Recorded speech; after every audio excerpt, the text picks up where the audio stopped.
हम लोग अब स्टार्ट करते हैं सैलरी में। सर सेक्शन 10 पहले स्टार्ट करेंगे। सबसे पहले हम लोग सेक्शन 10 स्टार्ट करेंगे। सेक्शन 10 है क्या सर? एग्जम्पशन है कि मेरा एम्प्लॉयर मुझे कुछ पैसे दे रहा, मुझे कुछ पैसा दिया विद द डिफरेंट नेम, अलग अलग नाम हम लोग अभी देखेंगे कि वो नाम क्या क्या है, लेकिन वो सैलरी जो है आपके हैंड में एग्जम्प्ट हो जाएगा। यानी मान लीजिए मेरा एम्प्लॉयर हमको 5 लाख रुपया, कोई एक पॉइंट है कि 5 लाख रुपीज मुझे दिया, तो वो 5 लाख पूरी तरह से एग्जम्प्ट हो जाएगा, या 5 लाख में से 2 लाख एग्जम्प्ट हो गया, बाकी 3 लाख आपका टैक्सेबल हो जाएगा। तो हमारा सबसे पहला पार्ट सैलरी में हम लोग डिस्कस करेंगे, that's the name is exemption, कि सैलरी में हमको कौन कौन से एग्जम्पशंस मिलते हैं, कौन कौन सा सैलरी इनकम जो है वो मेरा एग्जम्प्ट हो जाता है। ठीक है, तो फर्स्ट पार्ट हम लोग शुरू कर रहे हैं, that's the name is exemption.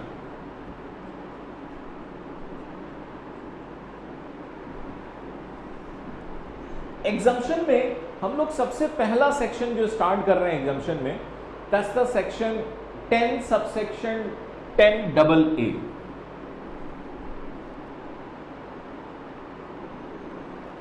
This is call leave salary. Leave salary क्या होता है?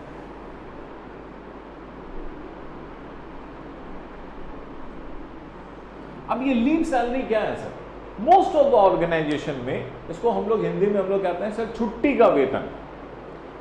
सर जनरल कंसेप्ट क्या है कि हम लोग काम करते हैं तो पैसे मिलते हैं मुझे, और अगर हम लोग काम नहीं करेंगे तो पैसे नहीं मिलेंगे। मेरा एम्प्लॉयर क्या करता है? मेरा पैसा काट लेता है सर।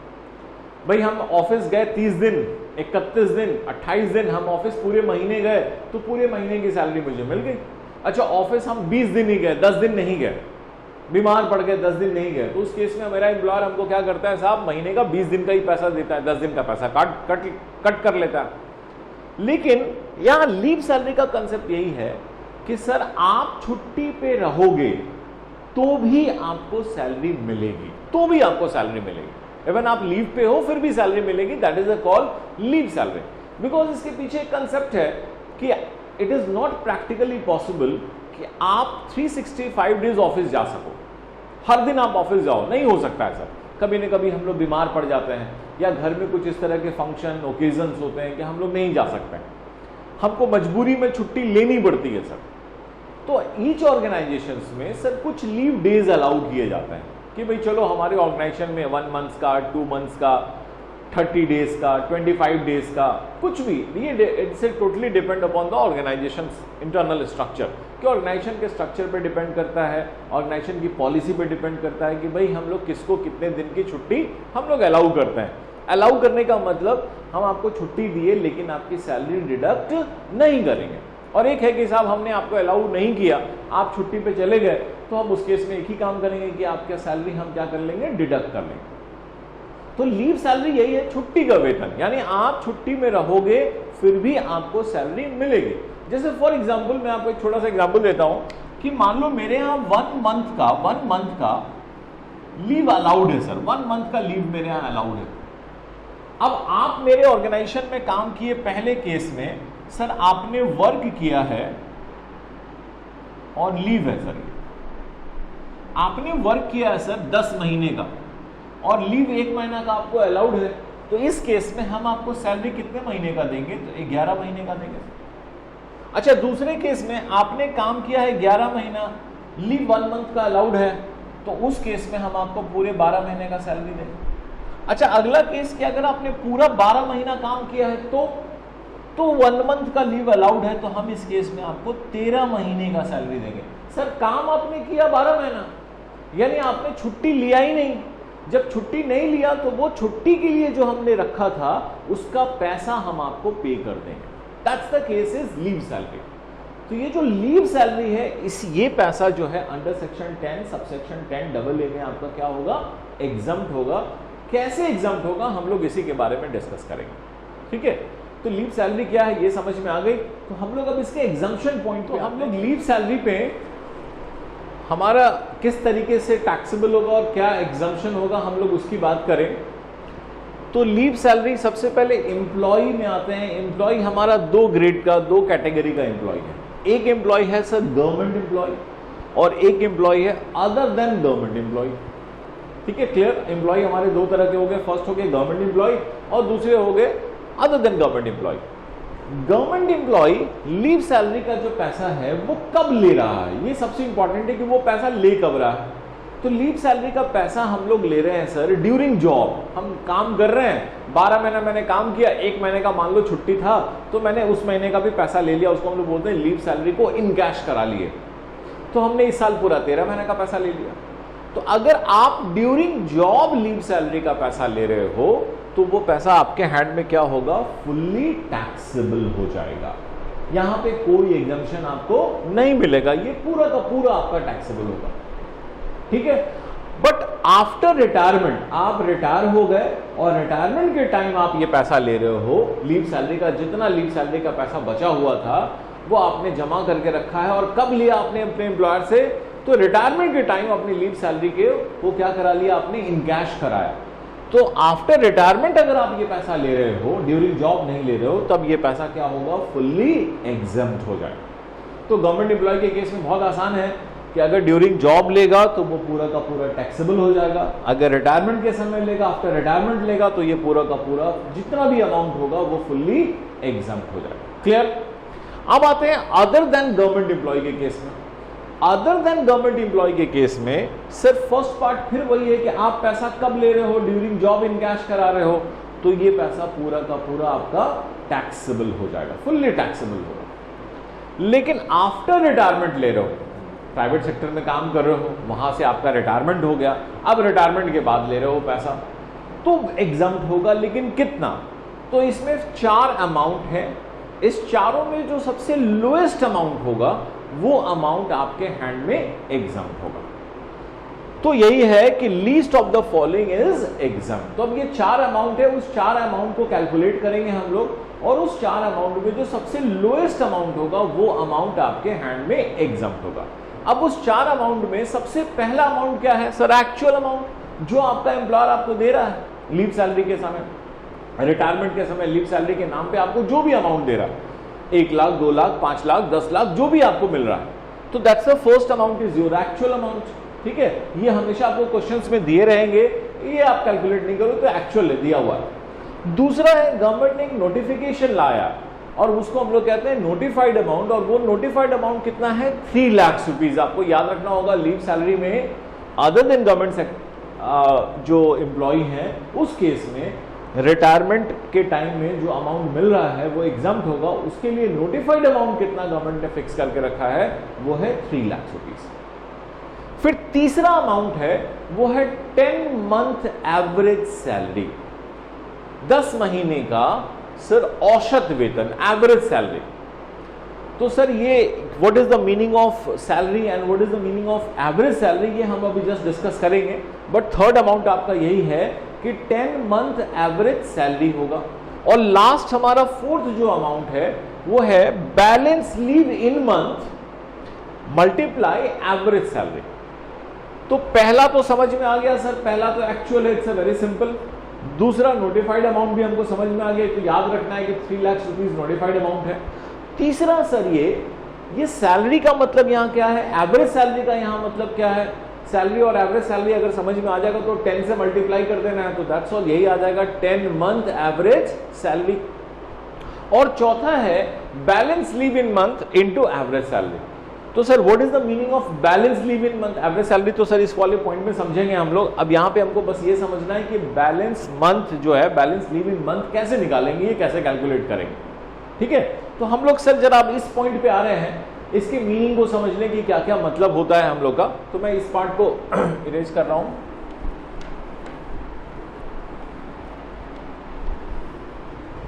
तो sir other than government employ वाले केस में at the time of retirement हमारा ये पैसा एग्जम्प्ट होगा। तो पहला क्लियर है, दूसरा क्लियर है।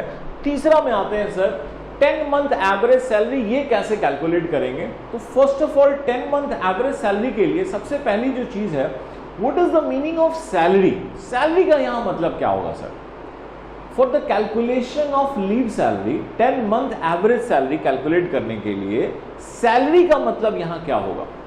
तो सैलरी का मतलब सर एम्प्लॉयर हमको बहुत सारा चीज देता है, बहुत सारे नाम से हमको पैसा देता है, बट इस पर्पस के लिए सैलरी में सिर्फ 3 चीजें आएंगे, ओनली 3 आइटम्स। नंबर 1 पहला क्या आएगा सर, फर्स्ट अमाउंट आएगा सर, सैलरी का मतलब for section 10 sub section 10AA की बात कर रहे हैं। क्या मतलब होगा सैलरी का, तो सैलरी में पहला अमाउंट आएगा सर आपका बेसिक सैलरी, ठीक है। फर्स्ट जो बेसिक है, अभी मैंने थोड़ी देर पहले आपको बताया था पे स्केल, तो पहला अमाउंट होगा हमारा बेसिक सैलरी। दूसरा अमाउंट होगा हमारा डीए। डीए का मतलब डियरनेस अलावेंस, महंगाई भत्ता जिसको हम लोग बोलते हैं, डीए आएगा। लेकिन डीए कंडीशनल है सर, हर केस में डीए नहीं आएगा जब तक कि डीए में आपको ये नहीं लिखा हुआ मिले क्या, सब्जेक्ट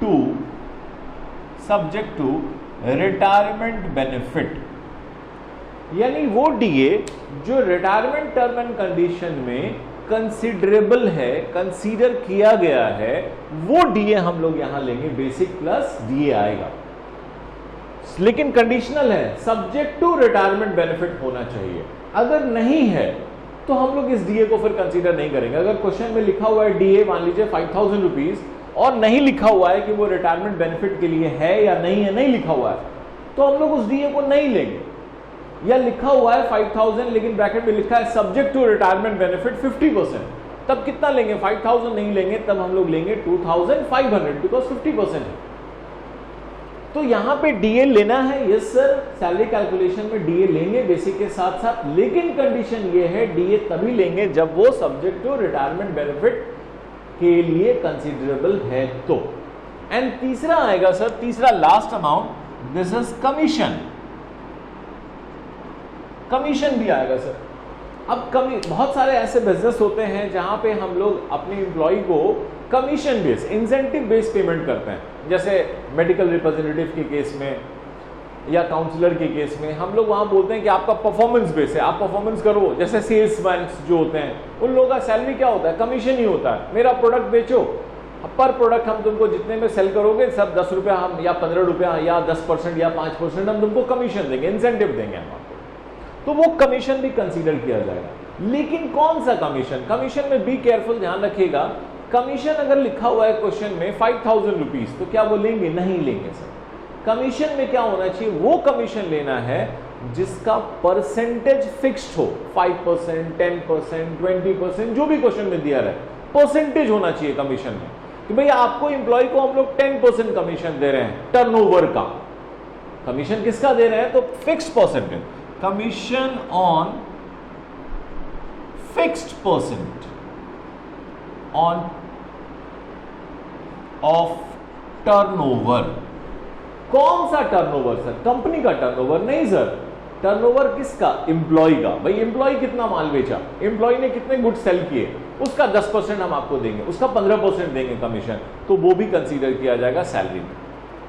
तो फॉर लीड सैलरी के लिए सेक्शन 10AA के कैलकुलेशन में अदर देन गवर्नमेंट एम्प्लॉय में तीसरा जो अमाउंट है 10 मंथ एवरेज सैलरी। तो सैलरी मींस व्हाट, तो सैलरी में सिर्फ 3 चीजें कंसीडर आपको करनी है।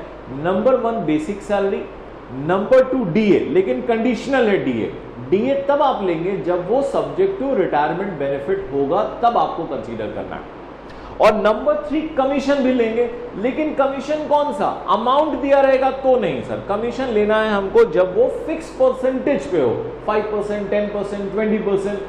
और परसेंट किसका सर, तो टर्नओवर का। विच टर्नओवर, तो अचीव्ड बाय एम्प्लॉय, तो एम्प्लॉय ने जितना टर्नओवर अचीव किया है वो उसका हम लोग को कमीशन लेना है। तो ये हमारा सैलरी का मतलब था फॉर सेक्शन 10AA के कैलकुलेशन के लिए सैलरी का मतलब क्या था। तो दिस इज द 3 डेफिनेशन कि सैलरी मींस व्हाट। अब इसके बाद नेक्स्ट आया सर, नेक्स्ट डेफिनेशन है सर एवरेज सैलरी।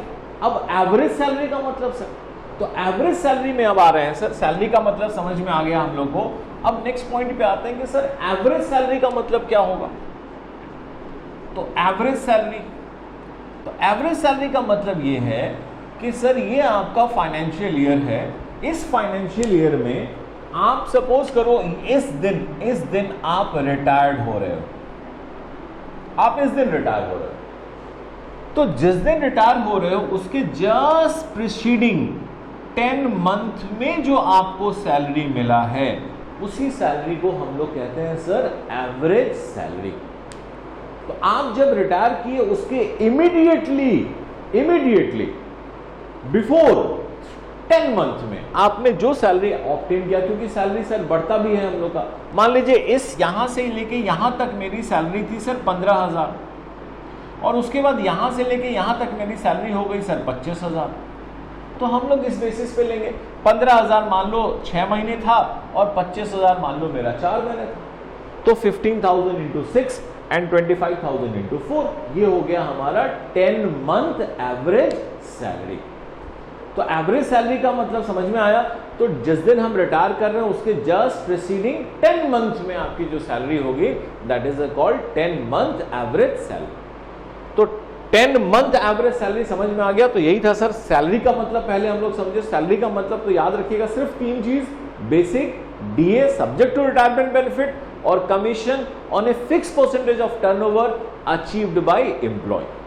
और 10 मंथ एवरेज सैलरी का मतलब कि साहब पिछले 10 महीने में जब आप रिटायर किए उसके जस्ट पिछले 10 महीने में आप जो भी सैलरी ऑब्टेन कर रहे हो वही आप ऐड कर लो, यानी वही 3 चीज ऐड कर लो, तो वो हो गया 10 month average salary. Clear? Next आते हैं हम लोग, अब लास्ट पॉइंट पे हम लोग आते हैं। एवरेज सैलरी इसमें समझ गए, अब हम लोग को समझना है बैलेंस लीव इन मंथ का मतलब क्या होता है। What is the meaning of balance leave in month?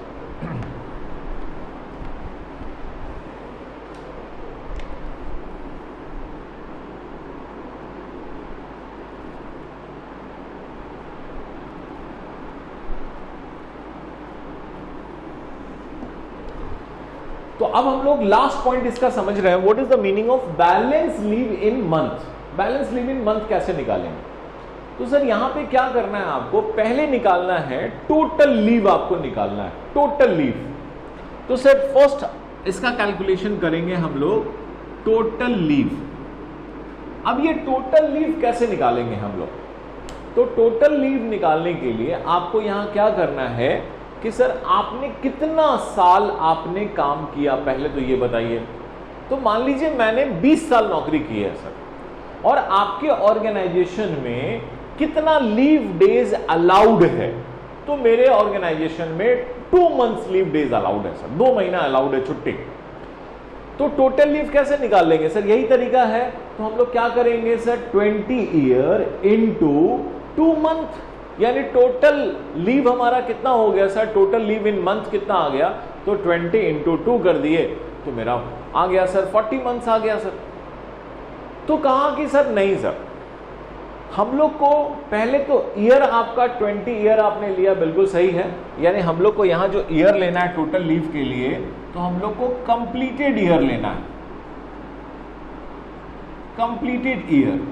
Suppose करो हमने 25 साल हमने काम किया, तो हमारा कंप्लीटेड ईयर कितना हो गया? 25 ईयर हमारा हो गया, ठीक है। अब सपोज कीजिए हम लोग सर 25 साल 3 महीना काम किया, तो हम लोग कितना लेंगे? 25 साल लेंगे। अच्छा 25 साल 9 मंथ्स हमने काम किया, तो भी कितना लेना है? 25 साल ही लेना है। 25 साल 11 मंथ काम किया, तो भी कितना लेना है? 25 साल ही लेना है। यानी फ्रैक्शन कंसीडर नहीं करना है, कंप्लीटेड ईयर आपको लेना है। और कंप्लीटेड ईयर में अब आप मल्टीप्लाई कर दीजिएगा, किससे मल्टीप्लाई कर देंगे हम लोग? लीव डेज से। और लीव डेज कितना लेना है? तो आपके ऑर्गेनाइजेशन में जो लीव डेज अलाउड है वो, और 30 days which ever is lower. तो हम लोग इसमें मल्टीप्लाई करेंगे लीव डेज से सर, तो यही हो गया मेरा टोटल लीव। अब लीव डेज जो है वो हम लोग क्या लेंगे? तो लीव डेज में सर 2 पार्ट है, एक है एक्चुअल और एक है 30 डेज, और इस दोनों में जो लोअर होगा वो आपको लीव डेज लेना है। मेरे ऑर्गेनाइजेशन में सर 20 दिन छुट्टी अलाउड है, तो ठीक है, तब यहां पर कितना लेंगे? 20 डेज लेंगे। मेरे ऑर्गेनाइजेशन में 45 डेज लीव अलाउड है, तब कितना लेंगे? 30 डेज लेंगे। तो लीव डेज जो हम लोग लेंगे एक्चुअल लीव डेज और 30 days which ever is lower, और उसको मल्टीप्लाई करेंगे जितने साल आपने उस ऑर्गेनाइजेशन में काम किया है, that is the word is completed year. तो इसको मल्टीप्लाई कर लेंगे तो यही हो गया नंबर 1 पहला calculation, that is the word is total leave. ठीक है, अब इस टोटल लीव में आपको क्या करना है, माइनस करना है, लेस करना है। क्या लेस करेंगे सर, ड्यूरिंग जॉब आपने लीव अवेल किया होगा, कुछ तो छुट्टी ली होगी सर आपने। ऐसा तो है नहीं कि सर 25 साल नौकरी किया है तो 25 साल डेली आप ऑफिस गए होंगे सर, कभी ना कभी बीमार पड़े होंगे, कुछ छुट्टी अवेल की होगी। तो आपने जो भी छुट्टी अवेल की है वो लीव को आप यहां क्या कर लीजिए, माइनस कर दीजिए सर, क्योंकि हमको क्या निकालना है, बैलेंस लीव निकालना है। तो पहले हमने टोटल लीव निकाल लिया, टोटल लीव में जो लीव अवेल कर चुके हैं वो माइनस कर देंगे। ठीक है, देयर आफ्टर फिर हम लोग एक चीज और माइनस करेंगे इसमें, वो होगा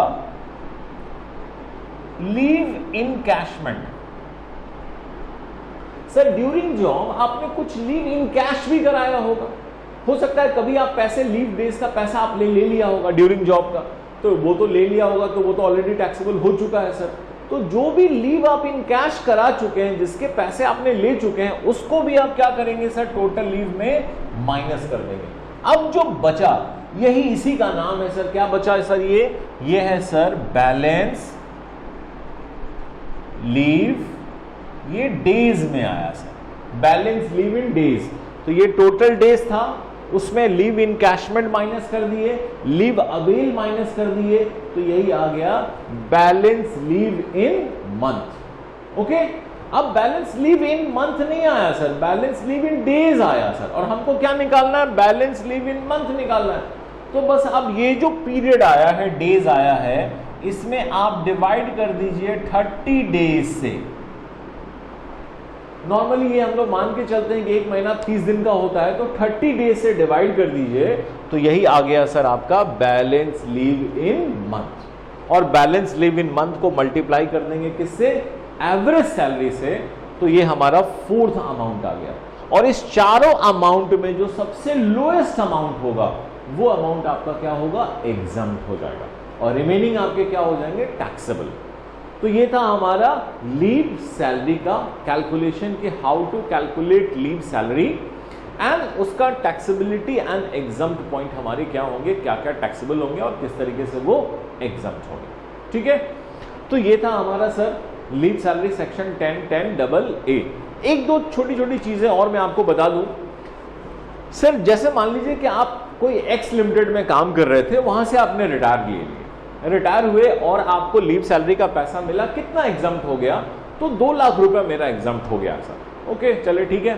अब आप कोई दूसरे ऑर्गेनाइजेशन में आपने ज्वाइन कर लिया, फिर इसके बाद वहां भी आपने काम किया, अब वहां से भी आप रिटायर हो रहे हो, तो अब जो नोटिफाइड अमाउंट है वापस वहां पे भी ये कैलकुलेशन होगा। तो नोटिफाइड अमाउंट क्या 3 लाख लिखेंगे, नहीं सर, उस केस में नोटिफाइड अमाउंट हम लोग अब क्या कर देंगे, 1 लाख कर देंगे। कैसे सर, तो लास्ट ऑर्गेनाइजेशन में आपने कितना लीव इन कैश करा लिया, सॉरी लीव कितना एग्जम्प्ट आपने करा लिया, तो सर मैंने 2 लाख एग्जम्प्ट करा लिया, और नोटिफाइड अमाउंट कितना है, 3 लाख, तो जिसमें 2 लाख आप एग्जम्प्ट करा चुके हो, तो अब नया ऑर्गेनाइजेशन आप ज्वाइन कर रहे हो और वहां से रिटायर कर रहे हो, अब नोटिफाइड अमाउंट आपका कितना हो जाएगा, 1 लाख। मतलब इसका मीनिंग ये है कि sir throughout the life आपको लीव सैलरी कितना एग्जम्प्ट हो सकता है within 1 organisation and more than 1 organisation, sir maximum amount है सर 3 लाख।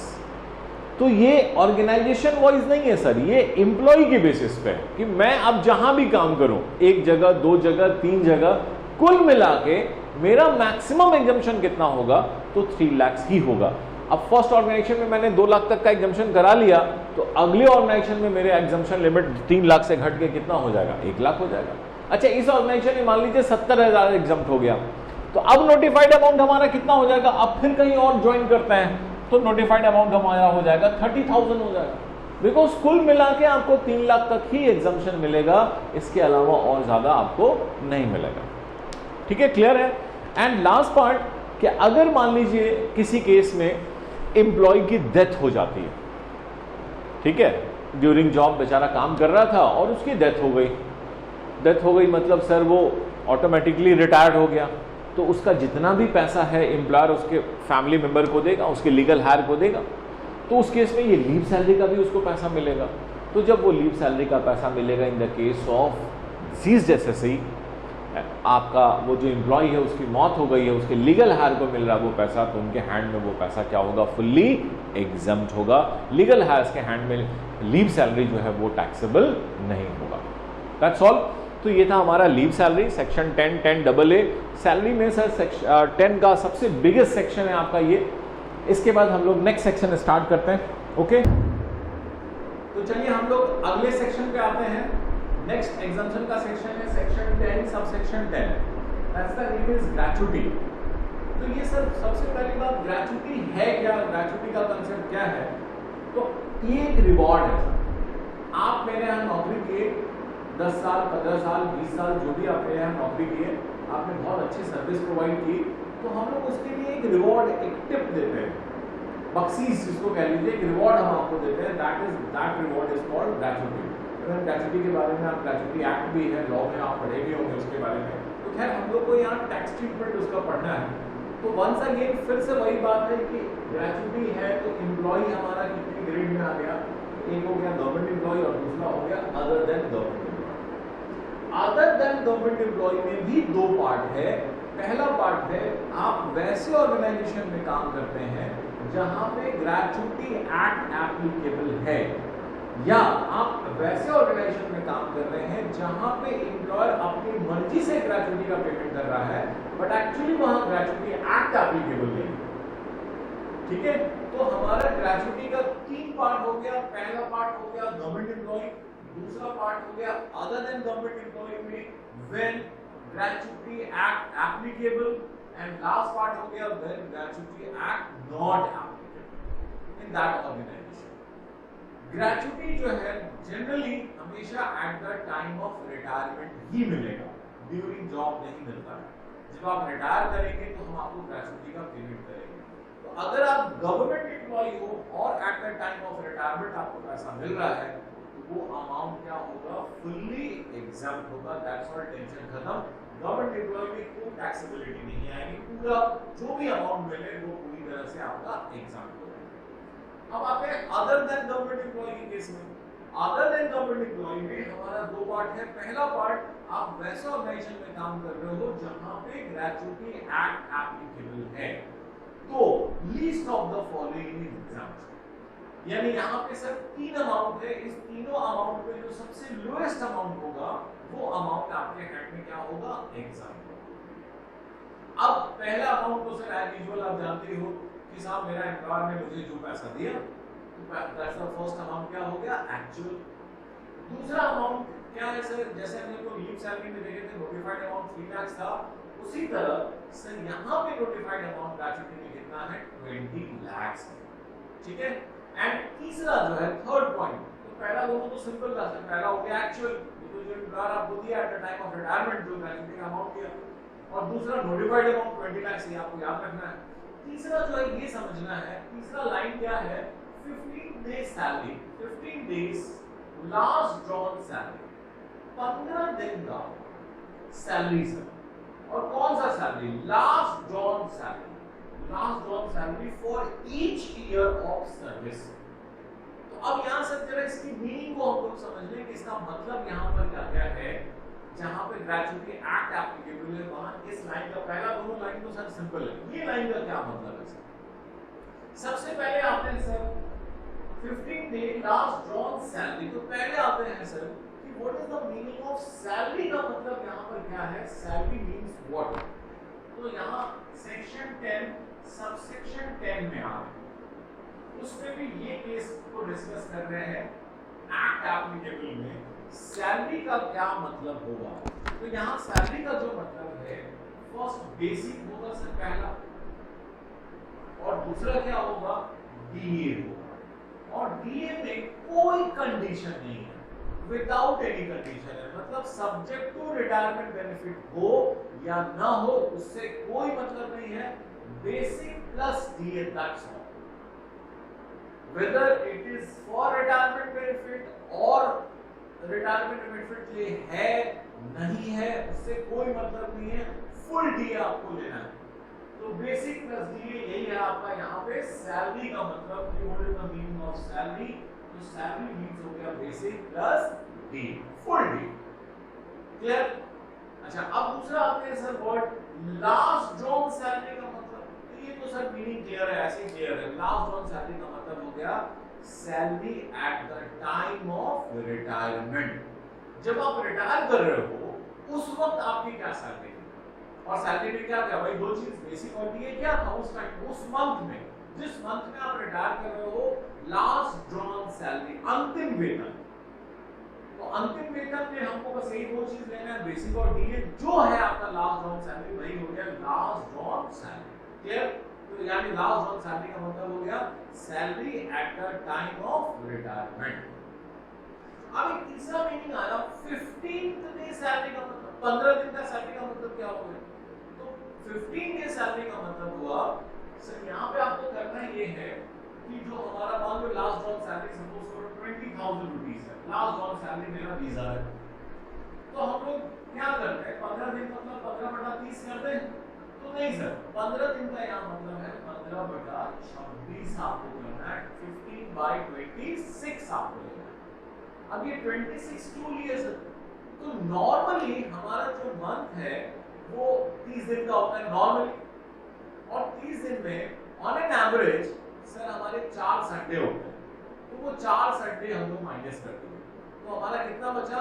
26 दिन। तो 15 डे सैलरी का मतलब यही है। सैलरी का मतलब पहले मैंने बता दिया बेसिक प्लस डी।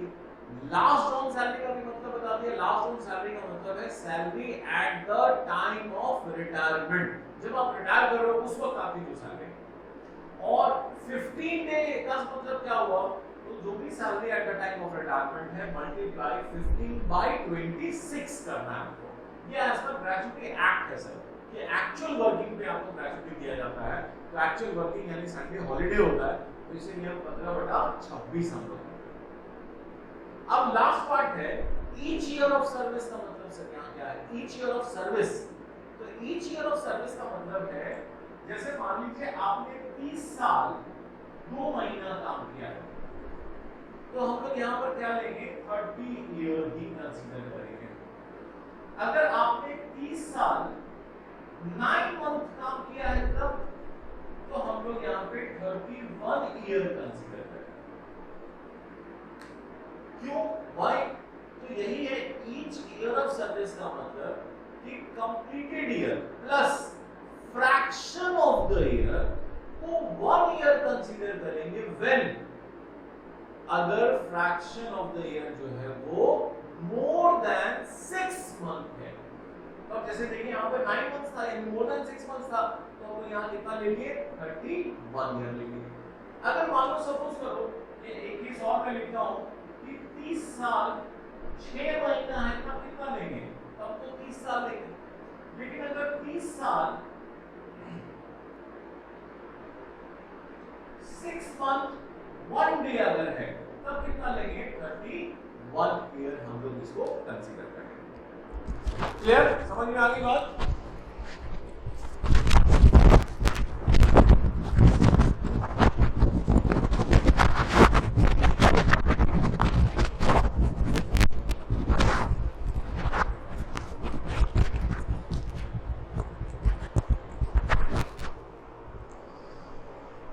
तो हमारा व्हेन एक्ट एप्लीकेबल का केस क्लियर हो गया। तो भाई 3 अमाउंट है, इस तीनों में जो सबसे लोएस्ट अमाउंट होगा वो लोएस्ट अमाउंट आपका एग्जाम्प्ट होगा। पहला तो एक्चुअल है, दूसरा नोटिफाइड अमाउंट 20 लाख, और तीसरा मैंने अभी आपको एक्सप्लेन किया। तो तीसरे में आपको पहले ध्यान रखना है सैलरी का मतलब क्या है, तो basic plus full DA. Last on salary का मतलब हो गया salary eight the time of retirement. 15 days salary का मतलब हो गया 15/26 आपको करना है। और ईच ईयर ऑफ सर्विस का मतलब हो गया कि sir completed year plus fraction of the year should be considered as 1 year when it is more than 6 month. ठीक है, क्लियर? तो ये था हमारा कि भाई सैलरी हमारा कितना यहाँ पे ग्रेचुटी जो है वो कितना एग्जाम होगा। तो ये 3 अमाउंट है, इस तीनों में जो सबसे लोएस्ट होगा वो आपका एग्जाम होगा, रिमेनिंग अमाउंट जो है वो आपका टैक्सेबल होगा। अब आते हैं हम लोग इस पार्ट पे आते हैं कि हम लोग कौन है सर, तो अदर देन गवर्नमेंट एम्प्लॉय हैं और वैसे ऑर्गेनाइजेशन में काम कर रहे हैं जहां पे ग्रेच्युटी एक्ट एप्लीकेबल नहीं है, तो उस केस में क्या अमाउंट मेरा एग्जम्प्ट होगा। तो वंस अगेन 3 अमाउंट है यहां भी, और इस तीनों में जो सबसे लोएस्ट अमाउंट होगा वो एग्जम्प्ट होगा। पहला अमाउंट वही है एक्चुअल, दूसरा अमाउंट भी सिमिलर है, यानी नोटिफाइड अमाउंट कितना 20 लाख। तीसरा अमाउंट आता है, थर्ड अमाउंट क्या है सर, तो थर्ड अमाउंट लिखा है half month average salary multiply completed year of service. यहां पे और यहां पे थोड़ा सा फर्क है, यहां पे देखो 15 डे है, यहां पे हाफ मंथ है, उसके बाद यहां है लास्ट ड्रॉन सैलरी, यहां है एवरेज सैलरी, उसके बाद यहां पे ईच ईयर ऑफ सर्विस है जो मैंने अभी जस्ट बताया आपको, और यहां पे कंप्लीटेड ईयर ऑफ सर्विस है। तो सबसे पहले sir completed year of service का ही मतलब समझ लें। कंप्लीटेड ईयर ऑफ सर्विस का मतलब समझ ही गए होगे आप, 25 साल 9 मंथ कितना लेंगे, 25 साल ही लेंगे, यानी फ्रैक्शन को कंसीडर नहीं करना है। यहां पे कर रहे थे फ्रैक्शन को, यहां पे हम लोग क्या कर रहे थे, अगर फ्रैक्शन मोर देन 6 मंथ्स है तो हम लोग उसको 1 ईयर कंसीडर कर रहे थे, लेकिन यहां पे अगर फ्रैक्शन सर 25 साल 11 महीना है तो भी कितना साल लेंगे, 25 साल ही लेंगे, क्योंकि वर्ड क्या है, कंप्लीटेड ईयर ऑफ सर्विस लेना है। और यहां पे ध्यान रखिएगा ईच ईयर ऑफ सर्विस, दोनों में फर्क है सर। उसके बाद सर हाफ मंथ है।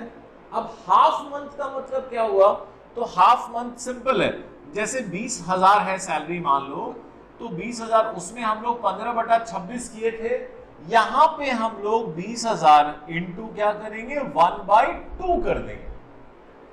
तो इस सिचुएशन में देखिए 15/26 लेंगे, लेकिन इस सिचुएशन में हम लोग कितना लेंगे 1/2 करेंगे। तो ये थोड़ा सा फर्क है कैलकुलेशन में, ध्यान रखिएगा कि मिस्टेक अगर इधर का इधर ले गया या इधर का इधर ले आए तो गड़बड़ हो जाएगा सर, दोनों में अमाउंट अलग अलग आएगा सर। तो यहां पे 15/26 है और यहां पे 1/2 है, हाफ मंथ, सीधा आधा कर देना।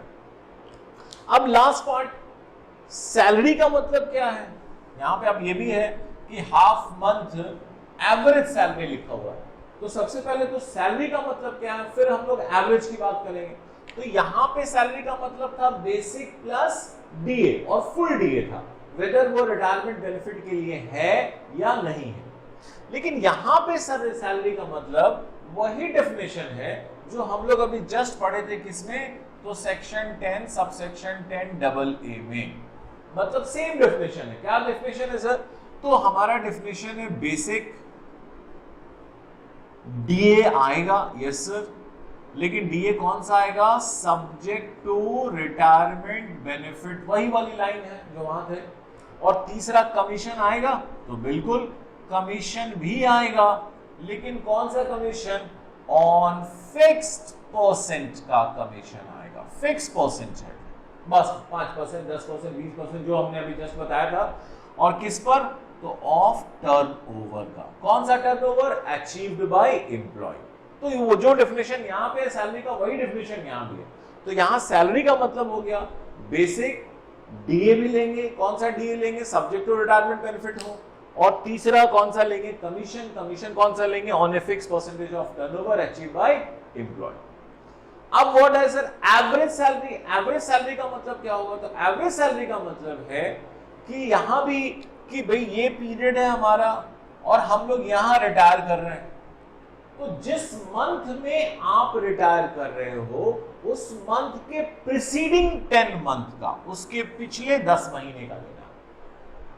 वहां पे था कि जिस दिन रिटायर करो उसके जस्ट इमीडिएटली 10 मंथ है, यहां पे है कि जिस मंथ में आप रिटायर कर रहे हो उस मंथ के प्रीसीडिंग 10 मंथ का आपको लेना। मान लिया आप जनवरी में रिटायर कर रहे हो, तो हम लोग एवरेज करने के लिए पीछे जाएंगे, और पीछे कब तक जाएंगे, तो 10 महीना, कौन से महीने से हम लोग बैक जाएंगे, तो दिसंबर से, क्योंकि जनवरी में रिटायर कर रहे हैं, तो जिस मंथ में आप रिटायर कर रहे हो उस मंथ को छोड़ देना और उसके जस्ट प्रीसीडिंग 10 मंथ को सैलरी को हम लोग कंसीडर करेंगे, और सैलरी में यही 3 चीज कंसीडर करेंगे। तो यही हो गया हमारा एवरेज सैलरी। 10 महीने का सैलरी ले लेंगे, 10 से डिवाइड कर देंगे तो एवरेज सैलरी हो गया। तो ये हमारा एवरेज सैलरी, और उसको मल्टीप्लाई करेंगे हाफ से, 1/2 से, और फिर मल्टीप्लाई कर देंगे किससे, कंप्लीटेड ईयर ऑफ सर्विस से मल्टीप्लाई करेंगे। तो ये हो गया हमारा कि साहब ये 3 अमाउंट में जो सबसे लोएस्ट अमाउंट होगा वो हमारा एग्जम्प्ट हो जाएगा। तो ग्रेचुटी का केस यही था हमारा, सेक्शन 10 सबसेक्शन 10 ग्रेचुटी। तो ग्रेचुटी में वंस अगेन मैं एक बार समाप्त कर देता हूं कि ग्रेचुटी में हम लोग का पहला केस था कि आप कौन हो, तो गवर्नमेंट एम्प्लॉय हो, तो साहब आपको ग्रेचुटी का जो अमाउंट मिल रहा है eight the time of retirement वो फुल्ली एग्जम्प्ट होगा। दूसरा, अब आप कौन हो, तो अदर देन गवर्नमेंट एम्प्लॉय है। अदर देन गवर्नमेंट एम्प्लॉय में फिर 2 पार्ट है। नंबर 1 कि आप कहां काम कर रहे हो, कहां जॉब कर रहे हो, तो हम वैसे ऑर्गेनाइजेशन में काम करते हैं जहां ग्रेचुटी एक्ट एप्लीकेबल है, या वैसे ऑर्गेनाइजेशन में काम करते हैं जहां ग्रेचुटी एक्ट एप्लीकेबल नहीं। और ये हमारे 3 प्रोविजंस थे, दोनों कॉमन ही है, बस लास्ट वाले में थोड़ा सा फर्क है जो मैंने अभी आपको एक्सप्लेन किया। यहाँ पे एक ईच ईयर ऑफ सर्विस है, यहाँ पे कंप्लीटेड ईयर ऑफ सर्विस है, यहाँ पे 15 डेज सैलरी है, 15/26 करना है, यहाँ पे 1/2 करना है। यहाँ पे सैलरी का मतलब बेसिक प्लस डीए था और फुल डीए था, यहाँ पे सैलरी का मतलब था basic plus DA subject to retirement benefit plus commission on a fix percentage of turnover achieve by employ था। यहाँ पे एवरेज नहीं था, यहाँ था लास्ट ड्रॉन सैलरी, यहाँ पे एवरेज सैलरी है। पिछले 10 महीने में जिस मंथ में आप रिटायर किए हो उसके जस्ट प्रीसीडिंग 10 मंथ में आपने जो सैलरी ऑब्टेन किया है उसको 10 से डिवाइड कर देंगे, वही हो गया हमारा एवरेज सैलरी। ठीक है, क्लियर? तो ये था हमारा सेक्शन 10 सबसेक्शन 10 ग्रेचुटी। ओके, अब हम लोग आते हैं नेक्स्ट सेक्शन पे। नेक्स्ट टॉपिक हम लोग का है पेंशन, सेक्शन 10 सबसेक्शन 10A। अगला सेक्शन हम लोग यही डिस्कस कर रहे हैं, पेंशन। पेंशन क्या है ये आप सब समझते हो पेंशन के बारे में कि भाई जब एम्प्लॉय क्या हो गई, रिटायर हो गया जब एम्प्लॉय, तो उसके बाद अब हम उसको जो पैसे दे रहे हैं रिटायरमेंट के बाद जो हम लोग उसको पेमेंट करेंगे, that's the call is pension. ठीक है, अब ये जो पेंशन हम लोग उसको दे रहे हैं, तो पेंशन हमारे 2 पार्ट में आता है। पहला पेंशन जिसको हम लोग बोलते हैं कम्यूटेड, और दूसरा पेंशन है हमारा अनकम्यूटेड पेंशन। अब ये कम्यूटेड पेंशन और अनकम्यूटेड पेंशन हमारा क्या है, तो फर्स्ट ऑफ ऑल मैं आपको बता रहा हूं अनकम्यूटेड पेंशन के बारे में। ये जो मंथली पेंशन आपको मिलता है, मंथली पेंशन, किसी को 10,000, किसी को 20,000, किसी को 15,000, किसी को 25,000, मंथली पेंशन जो आपको मिल रहा है, this is a call uncommuted pension. Monthly pension जो मिल रहा है and it become fully taxable. इसमें कुछ कहानी समझाना ही नहीं है, मंथली जो पेंशन मिलता है वो पूरी तरह से टैक्सेबल है, whether you are a government employ और अदर देन गवर्नमेंट एम्प्लॉय। आप चाहे जो भी हो, गवर्नमेंट एम्प्लॉय हो, अदर देन गवर्नमेंट एम्प्लॉय हो, मंथली पेंशन जो आपको मिल रहा है उसी को हम लोग कहते हैं अनकम्यूटेड पेंशन, और ये पूरी तरह से टैक्सेबल है।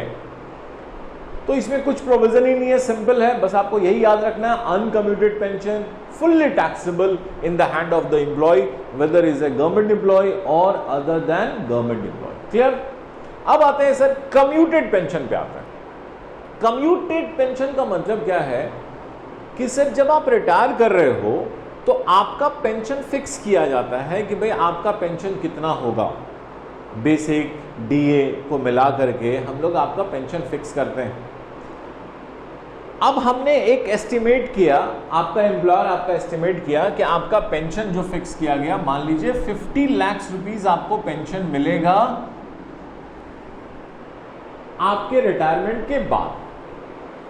जब तक आप अलाइव करोगे, उनका अपना, हर गवर्नमेंट का अपना अपना एक कैलकुलेशन है, स्टेट गवर्नमेंट का, ऑर्गेनाइजेशन का अपना एक कैलकुलेशन है।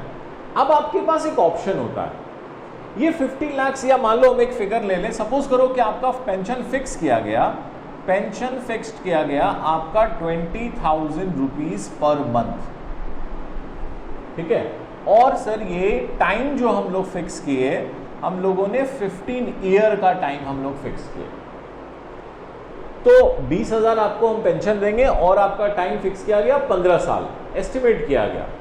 तो टोटल पेंशन आपका कितना हो गया, टोटल हमारा हो गया 20,000 इंटू 12, ये 1 साल का हो गया। ठीक है, 12 मंथ, तो ये 1 ईयर का हो गया, और इसको गुना कर देंगे हम लोग 15 ईयर से गुना कर देंगे, तो ये हमारा टोटल पेंशन हो गया। ठीक है, अब आपके पास इस टोटल पेंशन का 2 ऑप्शन है। पहला ऑप्शन है कि आप ये टोटल पेंशन का ट्रीटमेंट क्या करना है, क्या करोगे, ये टोटल पेंशन क्या करोगे। तो सर हम लोग हर महीने लेते रहेंगे सर 20-20 हजार रुपया, तो इट्स ओके, उसी को हम लोग क्या बोले, that's the first name is uncommuted pension. हर महीने हम 20-20 हजार लेते रहेंगे और ये पूरा टैक्सेबल है।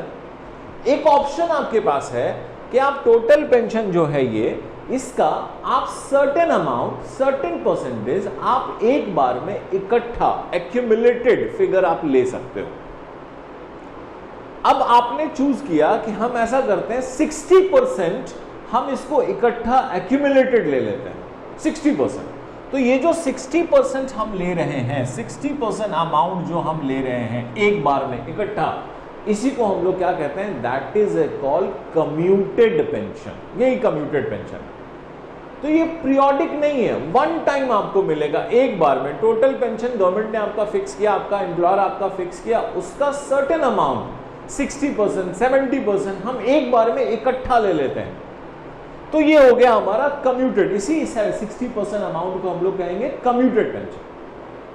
तो अब अनकम्यूटेड आपको कितना मिलेगा, तो सर 60% जब आप एक बार इकट्ठा ले लिए तो अब आपको कितना मिलेगा, तो अब आपको 40% मिलेगा। यानी अब आपका मंथली पेंशन कितना हो जाएगा, तो 20,000 का 40% ही। क्यों, क्योंकि 60% तो आप ले लिए, जिसको हम लोग क्या बोलते हैं, कम्यूटेड। तो अब आपको कितना मिलेगा, 40%। यानी आपको अब हर महीने आपको कितना पेंशन मिलेगा, तो 8,000 रुपया मिलेगा। 8,000 रुपीज पर मंथ अब आपको मिलेगा हर महीने। और अगर ये काम नहीं करते तो हर महीने आपको कितना मिल रहा था, 20,000 रुपया मिलता। लेकिन आपने 60% अमाउंट ले लिया, तो अब आपको हर महीने कितना मिलेगा, तो 8,000 रुपीज आपको मिलेगा। तो ये चीज ध्यान रखिएगा क्वेश्चंस में कि पेंशन कम्यूटेड कराया जा चुका है या अभी नहीं कराया गया है। अगर पेंशन कम्यूट कराया जा चुका है तब रिमेनिंग अमाउंट आपको मिलेगा, लेकिन अगर अभी तक कम्यूट नहीं कराया गया है तब आपको पूरा टोटल अमाउंट यानी 20,000 रुपया हर महीने आपको मिलेगा। और 60% आप ले चुके हो तब आपको हर महीने कितना मिलेगा, 8,000 रुपया मिलेगा। तो बी केयरफुल, सवाल बनाते समय इस चीज को ध्यान रखिएगा। तो ये कैलकुलेशन में आपका ये ध्यान रखना है कि कम्यूटेड पेंशन पूरी तरह से टैक्सेबल होने वाला है, बट हाउ मच, कितना।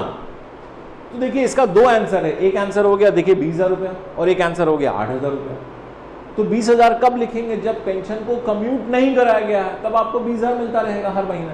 लेकिन अगर पेंशन को कम्यूट करा लिए 60%, तो 20,000 का 60% 12,000। अब आप एक बार इकट्ठा पैसा ले चुके हो, तो अब आपको हर महीने कितना मिलेगा, 8,000 रुपया मिलेगा। तो ये जो मंथली पेंशन मिल रहा है इसी को हम लोग अनकम्यूटेड पेंशन कहते हैं। और इकट्ठा पैसा ये जो 60% आपको मिला, that is a call commuted. तो अनकम्यूटेड तो पूरी तरह से टैक्सेबल है। अब कम्यूटेड की बात करते हैं। कम्यूटेड हमारा कितना टैक्सेबल होगा और कितना एग्जम्प्ट होगा। कम्यूटेड पेंशन पे आते हैं हम लोग। तो कम्यूटेड पेंशन